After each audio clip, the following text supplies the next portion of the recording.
હવે વાક્ય 102. સરળતા એ ધર્મનું બીજ સ્વરૂપ છે. સરળતા એ ધર્મનું બીજ સ્વરૂપ છે. પ્રજ્ઞાએ કરી સરળતા સેવાઈ હોય તો આજનો દિવસ સર્વોત્તમ છે. સરળતા એ ધર્મનું બીજ સ્વરૂપ. સરળપણું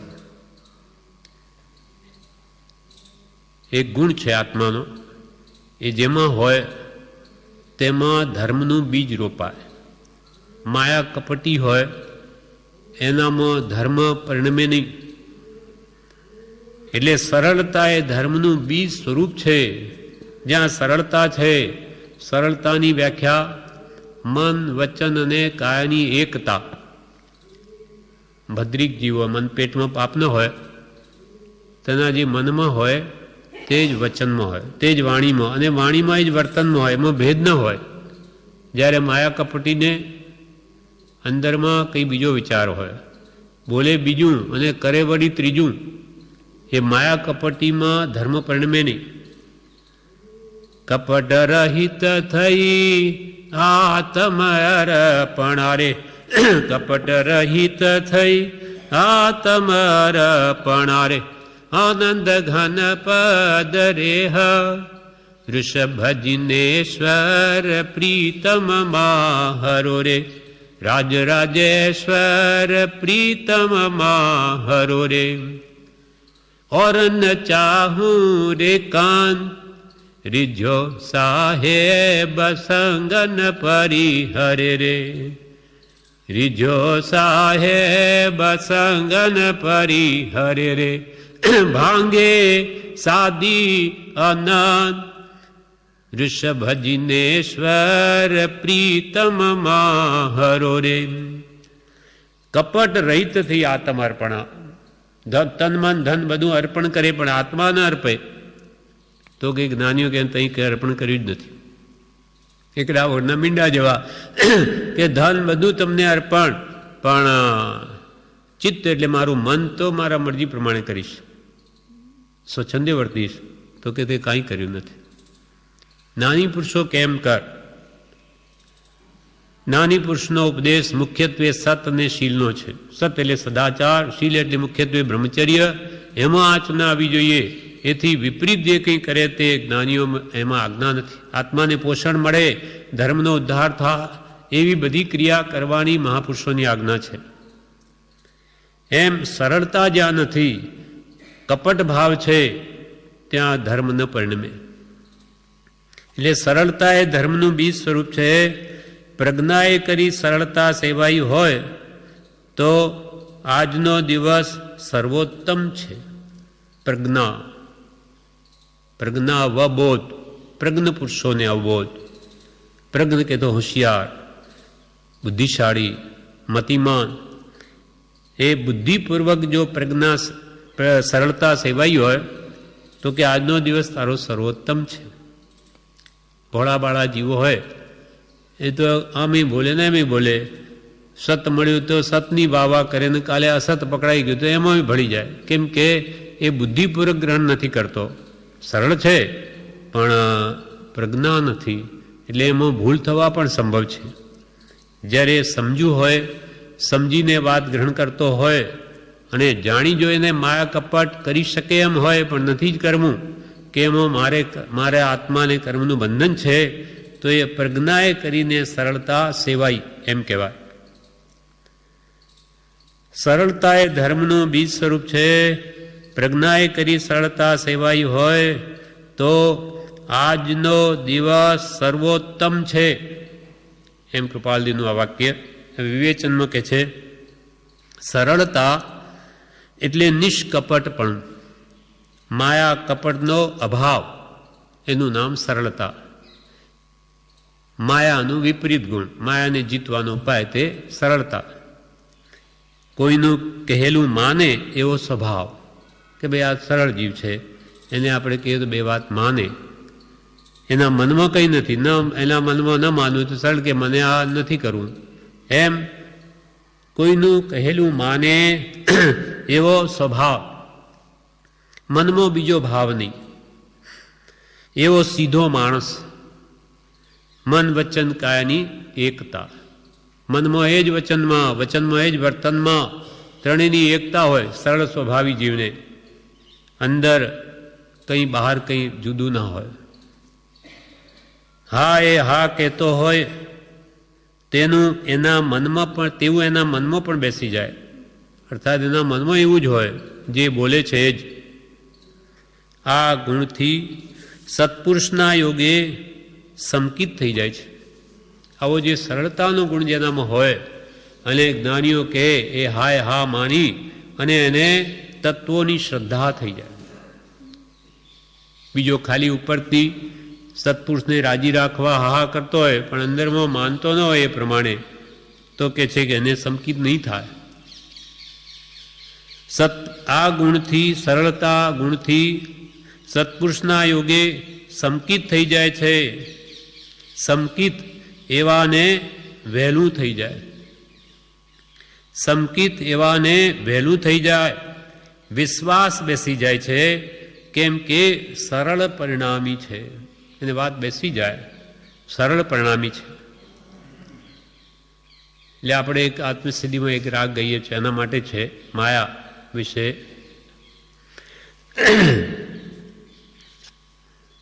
સમકિતનું મૂળ જાણીએ જી સત્ય વચન સાક્ષાત. સમકિતનું મૂળ જાણીએ જી સત્ય વચન સાક્ષાત.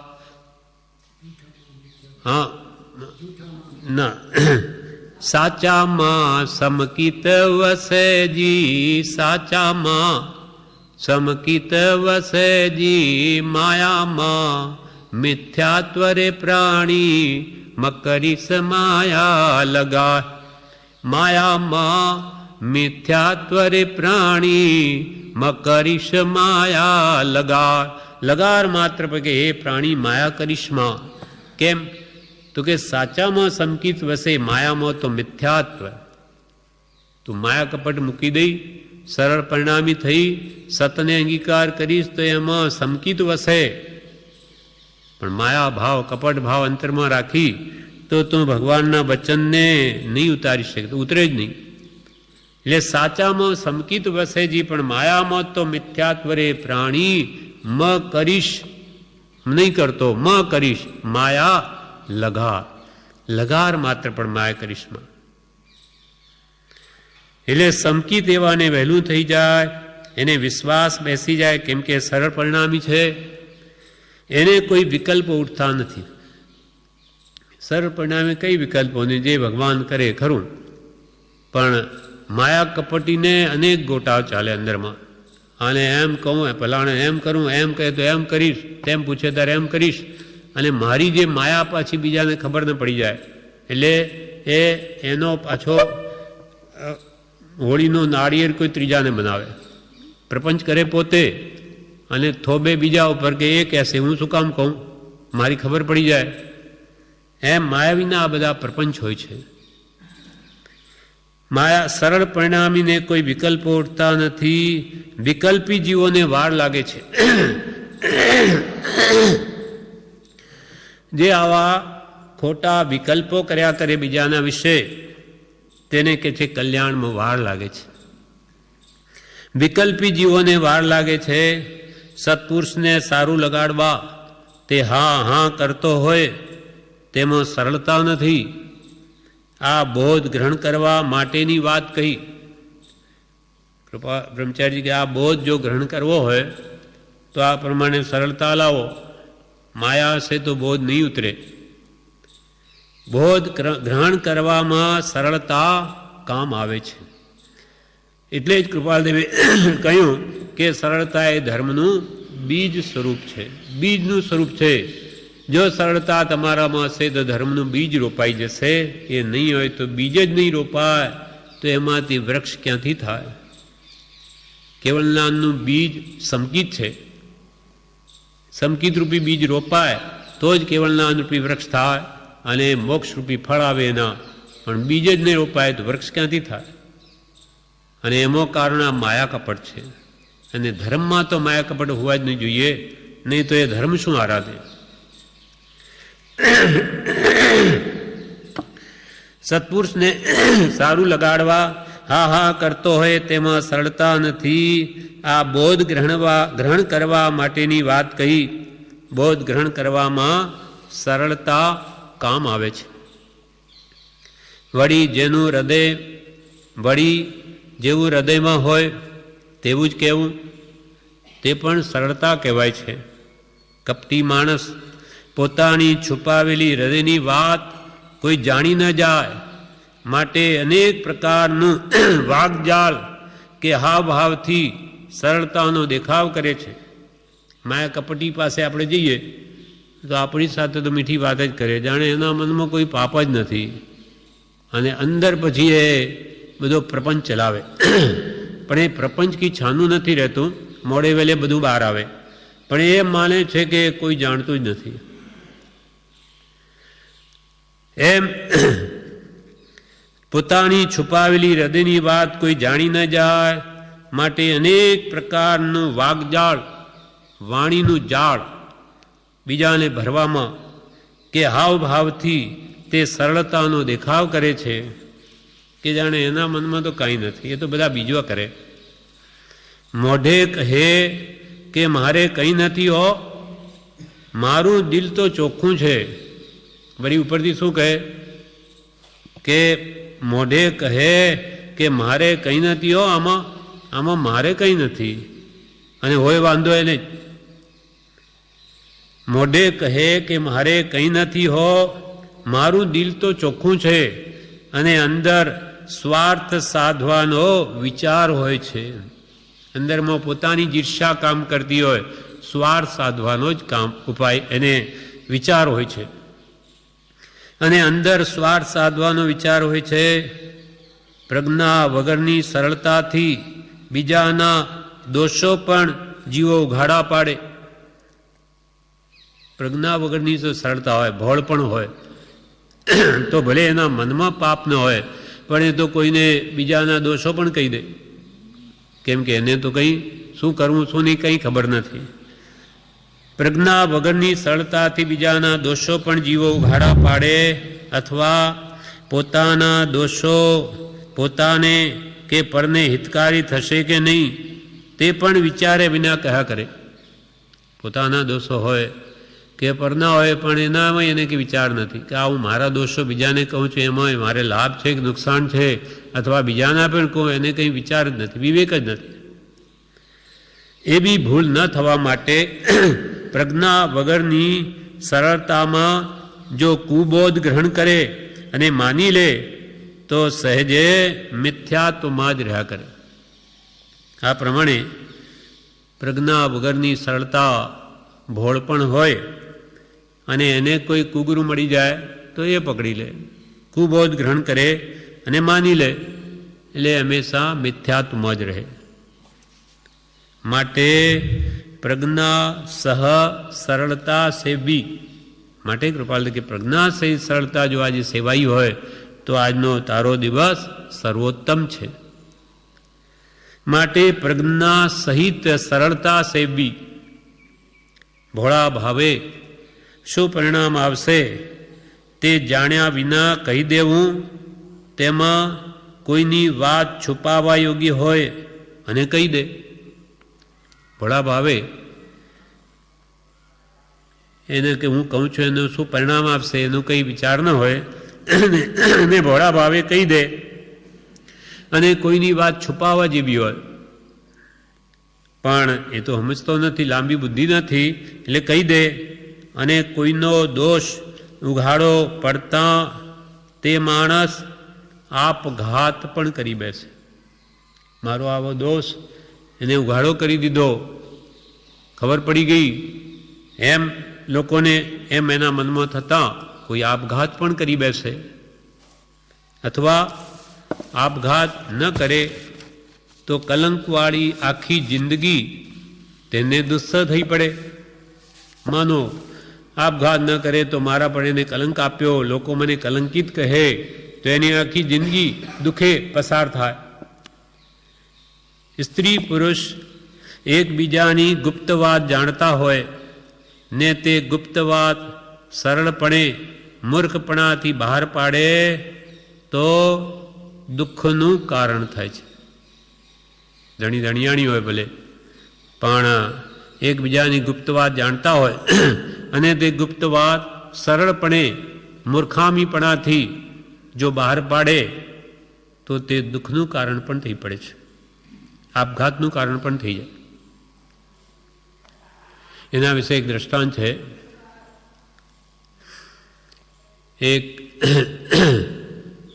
પુરુષને એક સ્ત્રી સાથે લગ્ન થયા. સ્ત્રી પિયર ગઈ, પછી એને લેવા જાય છે પિયર. એકલો લઈને, પહેલાં તો વાહનની એટલે ચાલીને આવતા એમ લખે છે. ચાલીતા આવતા રસ્તામાં એ બાઈને એ ધણી ગમતો નથી, એટલે એણે શું કર્યું, રસ્તામાં આવતા કે પાણી લાવો મારા માટે, એટલે જેવો કૂવા ઉપર લેવા જાય છે કે તેમાં એ ધક્કો મારે છે અને પુરુષ કૂવામાં પડી જાય છે. ત્યાં અને પછી સ્ત્રી તો પોતાના પિયરે ચાલી ગઈ. ત્યાં જઈને મા બાપને કહ્યું કે રસ્તામાં ચોરો આવ્યા, હવે એની તો કંઈ પકડીને લઈ ગયા અને હું તો પાછી ઘરે આવી. પતી ગયું. એટલે જાણે શું કરે, ચોરો આવીને આ ઘરે આવી એ સારું થયું, હવે એ ક્યાં ગયો ખબર નહીં, કોણ જાણે તો ક્યાં ગયા. હવે શું થયું, ત્યાં પેલો અવાજ કરે છે, ત્યાં જંગલમાં બીજા કોઈ મુસાફર આવતા ખબર પડી કે આ કોઈ છે અંદર કોઈ, એટલે અંદર તપાસ કરી માણસ છે, તો એને પછી એ બહાર કાઢે છે. એ બહાર નીકળી ગયો, એ પણ કેવો આમ થોડો સ્વરૂપવાન નહોતો, એટલે એને કે ભાઈ મને કોઈ બીજી સ્ત્રી તો મળે નહીં, એટલે પાછો જાય છે. પાછો સ્ત્રીને લેવા જાય ઘરે. ત્યાં કોઈ વાત કરતો જ નથી કે ભાઈ મને એને કૂવામાં પાડી, કંઈ નહીં. તો કે કેમ હવે આ બધું થઈ ગયું, બધું થવા કાળ થયું, ભૂલી જાઓ બધું, કંઈ નહીં. એ ત્યાં કંઈ નહીં વાત કરે એટલે સ્ત્રીને થયું કે આ ભલે સ્વરૂપ નથી એનું, પણ માણસ ગુણનો ભલો છે. અહીંયા આવ્યા પછી પણ જો પાછો નીકળી આવ્યો અને અહીંયા મારી કોઈ પણ વાત એણે કરી નહીં. એટલે માણસની પ્રકૃતિ સારી એમ કરીને એના સ્વભાવના કારણે એના સાથે પાછી સાસરે રવાના થાય છે. અને પછી ત્યાં સાસરે આવ્યા પછી બધો વ્યવહાર ચાલે, બે સાથે રહે છે, પુત્રો પણ થયા, પુત્રની પુત્રવધુ પણ આવી. હવે એકવાર શું થયું, જમવા બેઠા છે બધા, ત્યાં કંઈ તડકો આવે છે, એટલે એની વહુ એના ઉપર કંઈ કપડું ઢાંક્યું કે મારા ધણી ઉપર તડકો ન પડે. અને એ જોઈને એના ધણીને હસવું આવી ગયું કે આ આજે જુઓ, કાલની આજ મને કૂવામાં પાડનારી આજે મારા ઉપર કપડું ઢાંકે છે. એને હસવું આવી ગયું. વહુ ત્યાં બેઠી હતી. આ હસ્યા કેમ, આ કયા કારણે હસ્યા, શું મારો એવો દોષ કે હસ્યા કેમ? હા, સસરો મારા સસરો હસ્યો કેમ? પછી ત્યાં તો કે બોલી નહીં. પોતાના ધણીને કહ્યું તમારા પિતાને પૂછો, તમારા બાપને કે હસ્યા કેમ? ત્યારે બાપને કહ્યું કે બાપા તમે કેમ હસવું આવ્યું, તમે બેઠા? તો કે બેટા એ કંઈ કહેવા જેવું નથી, એ કંઈ કહેવા જેવું નથી. કેમ કે પોતાની સ્ત્રીની જ વાત છે, કેવી રીતે કહે, ભલે એની માં થાય, તો કે કહેવા જેવું નથી. ના, તમને કહેવું તો પડશે. કેમ કે પેલી હેરાન કરે પત્ની, દીકરાની બહુ કેમ હસ્યા, એટલે મારે ખુલાસો કેવી રીતે કર્યો, તમને કહેવું તો પડશે. બહુ જ આગ્રહ કર્યો એટલે એણે તો આ ભોળપણમાં કહી દીધું કે ભાઈ આ તારી માં, એણે જ મને એક દિવસે કૂવામાં નાખેલો અને આજે આવે કપડું ઢાંકીને મને કે તડકો ન લાગે, એટલે મને હસવું આવી ગયું. એવી વાત છે. સારું, હવે આ વાત એને વહુને કહી દીધી. હવે વહુને તો એક પોઈન્ટ મળી ગયો. હવે વચ્ચે કાળે કરીને સૌ સાસુ વહુના ઝઘડા તો થાય, હવે થયા. એટલે પછી એકવાર વહુ બોલી ઉઠી કે તમે કેવા છો જાણું છું. તમારા ધણીને કૂવામાં નાખનાર તમે જ હતા ને કે બીજા? આ વાત સાંભળીને એને ઝાળ લાગી ગઈ. હે, મારી વાત કોઈ દિવસ સુધી આજ નથી જાણતું. મારા શાસ્ત્રમાં કોઈ દિવસ આ કેવી રીતે એની પાસે વાત આવી. એટલે એણે જ કરી મારા ધણીએ. હવે મારે જીવવું ને કામું છે. ઉપર જઈ ફાંસો ખાઈને મરી ગઈ. પછી એના ધણીએ વિચાર કર્યો કે ક્યાં ગઈ શું ગઈ. અંદર જઈને ઉપર જઈને જોયું કે મરેલી દીઠી. એને યાર એમ કેમ થયું, શું મારી ભૂલ થઈ? તો કે હો, મેં વાત કરી હતી વહુને, એટલે આમાં કંઈ થયું લાગે છે, એટલે આ મરી ગઈ. હવે મારી ભૂલ છે એ બધી કંઈ તપાસ કરી કે જેમ તેમ કરતા પછી એને કે મારે હવે જીવવામાં કંઈ ફાયદો નથી. એટલે એ ફાંસો ખાઈને મરી ગયો. પછી પુત્રને વિચાર આવ્યો આ બધું થયું કેમ? આ બધા મારા જ કામ છે. પછી તપાસ કરી કે આ વહુએ એમ કહ્યું ને આ રીતે બન્યું છે. એટલે વહુ સાથે એટલે એને કીધું કે મારે પાપનો ભાર મારા મેં જ હું જ પાપી છું. એટલે એ પણ ફાંસો ખાઈને મરી ગયો. પછી કે છે બહુ જ બધાની નિમિત્ત આમ કે છે એને પણ છેલ્લે ફાંસો ખાય છે કે મારા નિમિત્તે આ બધાનું મૃત્યુ થયું, માટે મારે પણ જીવવામાં કંઈ ફાયદો નથી. એમ કોઈ પણ વાત ગુપ્ત વાત હોય તે કદી કોઈને જણાવી નહીં. અને પ્રભુશ્રી આ વાતનો દ્રષ્ટાંત આચાર્યનું છાયામાં ઉપદેશામૃતમાં કહ્યું છે. આચાર્ય બાઈને વાત કરી દીધી કે કોણે શિષ્યને માર્યો, તો આચાર્ય જે નગરપતિ નગર શેઠ હતા એને બોલાવીને બધી વાત જણાવી દીધી. તો એ સ્ત્રી પણ મરી ગઈ, એના પાછળ એનો સસરો મર્યો, તે વાત ત્યાં પણ આવે.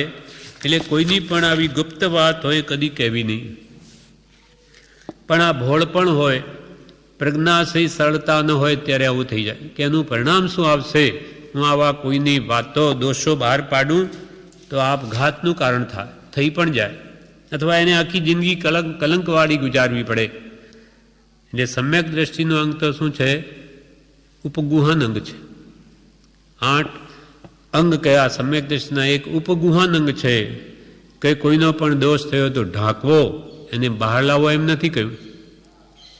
તો એ સાધર્મી ભાઈનો દોષ તો થાય કોઈનો પણ એને ઢાંકવો, એને સમજાવવો, પણ એને 4 જણની વચ્ચે એની બેઇજ્જતી થાય એમ કદી ન કરવું. એ ધર્મ નથી. ક્યાં સુધી એ દ્રષ્ટાંત એમ કે છે, એક ચોરે નહીં, ચોર બી નહીં, ઘરમાં એક વ્યક્તિને રાખેલો રત્નોની ભગવાનની પ્રતિમા. હવે એ એના માટે જ રહેલો કે આ મારે ઉપાડી જવી છે. અવસર જોઈ અને ઉપાડીને જતો હતો. શેઠ ઘરે આવી ગયા. એ ક્યાં જાય? પહેલાં પૂજા કરે રોજ. એમ ખબર પડી કે આ પકડાઈ ગયો. અને આ તો મૂર્તિને લઈને જાય. સૈનિકો પકડી લીધો એના માણસોએ. એટલે શેઠ પાસે લઈ આવ્યા.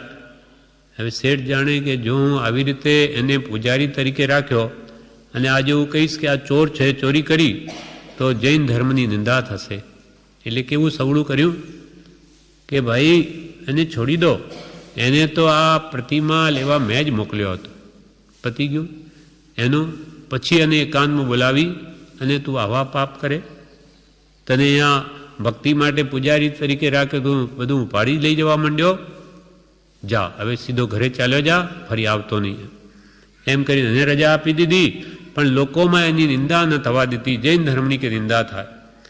એમ સાધર્મી ભાઈનો કોઈ દોષ થાય તો એને કેમ એનો દોષ દૂર થાય એમ પ્રમાણે એને સમજાવો. અને 4 જણની વચ્ચે એની બેઇજ્જતી થાય એવું ન કરવું. એટલે અહીંયા કે છે કોઈનો દોષ ઉઘાડો પડતા તે માણસ આપઘાત પણ કરી બેસે અથવા આપઘાત ન કરે તો કલંકવાળી આખી જિંદગી તેને દુસ્સહ થઈ પડે. સ્ત્રી પુરુષ એકબીજાની ગુપ્ત વાત જાણતા હોય અને તે ગુપ્ત વાત સરળપણે એટલે મૂર્ખપણાથી બહાર પાડે તો દુઃખનું કારણ થઈ પડે છે, અથવા આપઘાતનું કારણ પણ થઈ પડે. અને બીજી પ્રજ્ઞા સહિત સરળતામાં પ્રજ્ઞાએ કરી સરળતા સેવાઈ હોય તો આજનો દિવસ સર્વોત્તમ છે. એટલે સત્પુરુષનું વચન સમજી એ જ મને હિતકારી છે એમ જાણી પરિણામ પમાડે જીવનમાં ઉતારી દે તો દિવસ કે જિંદગી સફળ થઈ જાય. પણ જે પ્રજ્ઞાએ કરીને સરળતા સેવાઈ હોય તો કે ઓહો જ્ઞાની પુરુષે કેવી વાત કરી, આ તો આમાં આપણું બહુ જ કલ્યાણ થાય એવું છે એમ વિચારીને એ વાતને બરોબર સમજીને જીવનમાં ઉતારી દે તો એની જિંદગી સફળ થઈ જાય, દિવસ ધન્ય બની જાય. પ્રભુશ્રી કહેતા કે પકડ કરવાની છે એ સરળ ગુણથી થાય છે. પ્રભુશ્રી વારંવાર શું કે ક્ષોભક્ષમ ઓછો વધતો હોય તો ચાલે, પણ સતની પકડ કરી લો, સતને છોડો નહીં, એને પકડીને વળગી રહો. એમ પ્રભુશ્રી કહે પકડ કરવાની છે એ સરળ ગુણથી થાય છે. જેમાં સરળતા હોય એ જ આ પકડ કરી શકે. જેનામાં તે ગુણ હોય તેને ઝટ પકડ થઈ જાય છે. સરળતાને માટે ધર્મનું બીજ કહ્યું છે. એમાં સરળતા હોય પણ પ્રજ્ઞા સહિત સરળતા હોય, નાની પુરુષના વચનને સમજીને હિતકારી માણી જીવનો ઉતારતો હોય તો કે છે એનું જીવન ધની મળી જાય, એને તરત પકડ થાય છે. એટલે વાત શ્રદ્ધાનમાં આવે છે, જીવનમાં ઉતરે છે. માટે સરળતા એને ધર્મનું બીજ સ્વરૂપ કહ્યું. આ પ્રમાણે વાક્ય 102 જે સરળતા એ ધર્મનું બીજ સ્વરૂપ છે, પ્રજ્ઞાએ કરી સરળતા સેવાઈ હોય તો આજનો દિવસ સર્વોત્તમ છે. ફરી એમાં કૃપાલદેવે કહ્યું વિશાલ બુદ્ધિ, મધ્યસ્થતા, સરળતા અને જીતેન્દ્રિયપણું આટલા ગુણો જે આત્મામાં હોય તે તત્વ પામવાનું ઉત્તમ પાત્ર છે. તત્વ પામવા માટેની યોગ્યતા વિશાળ બુદ્ધિ, પ્રજ્ઞા, મધ્યસ્થતા, સરળતા અને ઇન્દ્રિયો પર જય, જીતેન્દ્રિય, તો એ તત્વ પામવાનું ઉત્તમ પાત્ર છે.